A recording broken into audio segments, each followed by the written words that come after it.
Dr. Rabbit, you better start looking at the classifieds. K.O.'s gunning for your job, and honestly, he's better at it. I love the premise for the episode, K.O.'s Health Week. It's a love letter and satire of how PSAs were shoehorned into 90s kid cartoons. Think the infamous Sonic Says comments, or even the misguided cartoon All-Stars attempt to tackle a complex issue like substance abuse. Absurd antics aside, this episode gives some genuinely solid advice and thoughtful nuggets of wisdom.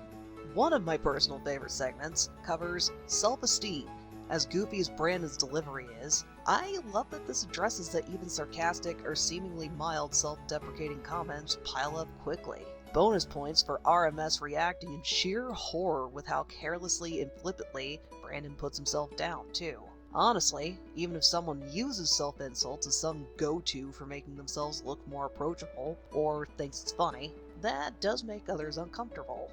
It's not about preserving your comfort, though. They're wondering what's going through your head and making you feel so bad about yourself.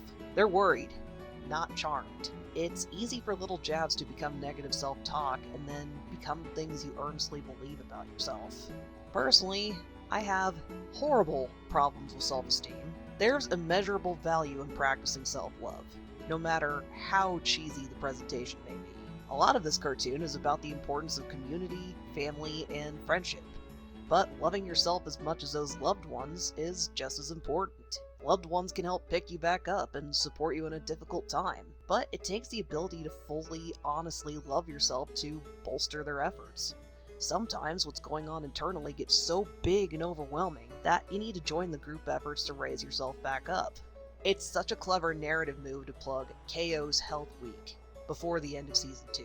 Rad's Alien Sickness as a brief primer on what Professor Venomous is like as a Saturday morning cartoon villain. Dark Plaza explores some of the consequences of Laser Blast taking a dark turn. Health Week plants a few seeds on the underlying problems between K.O. and T.K.O. and what challenges K.O. may be facing next. So, K.O.'s advice to Brandon is a tip of the iceberg introduction to self-love.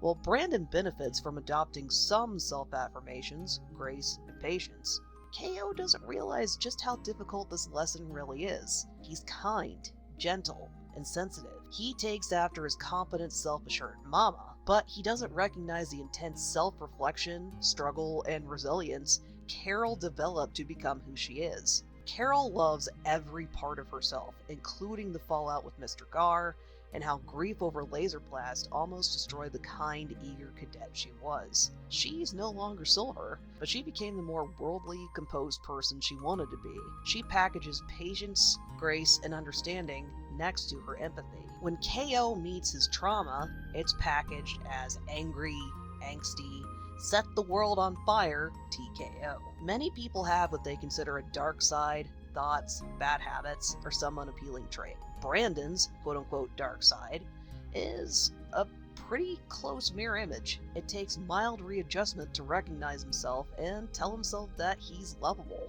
K.O. sees T.K.O.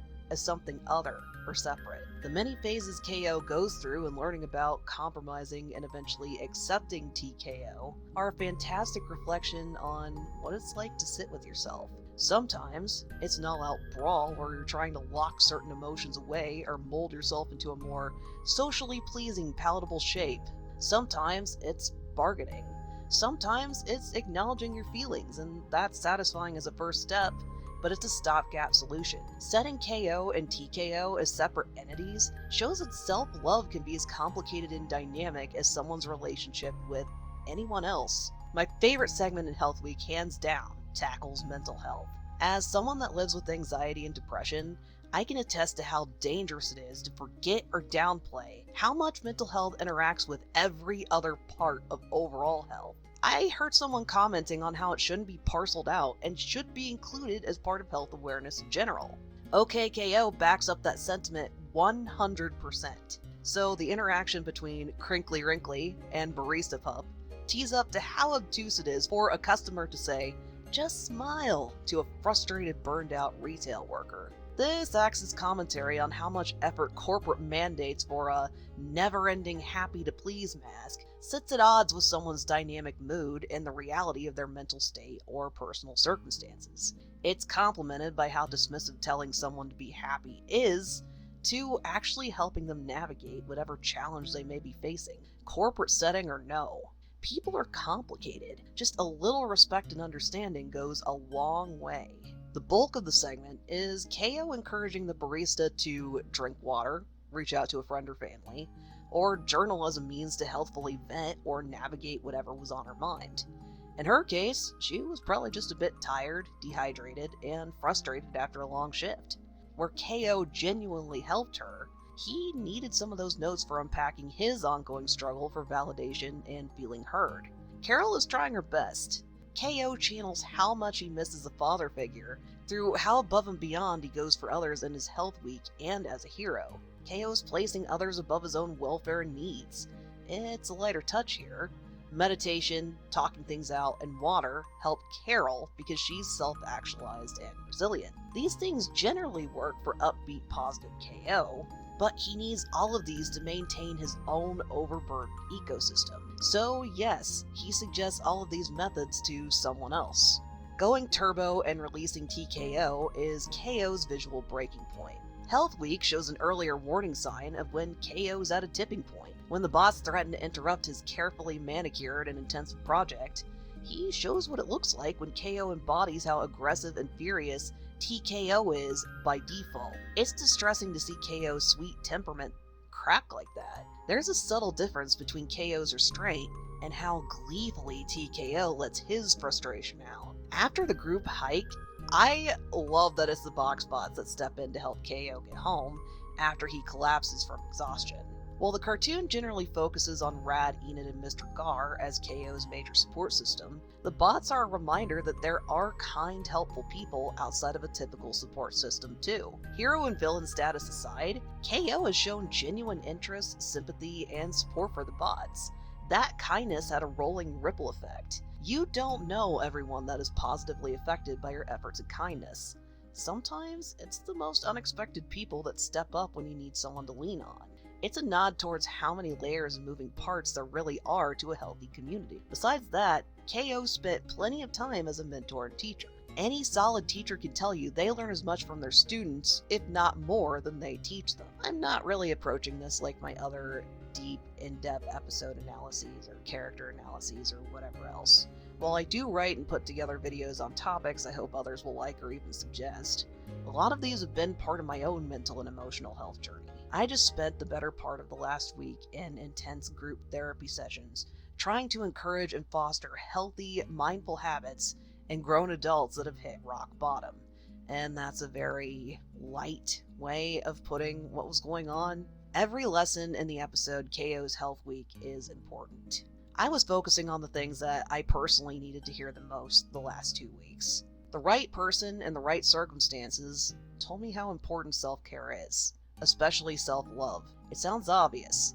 It seems obvious. But the way he said it made me feel seen and recognized enough that the words stuck.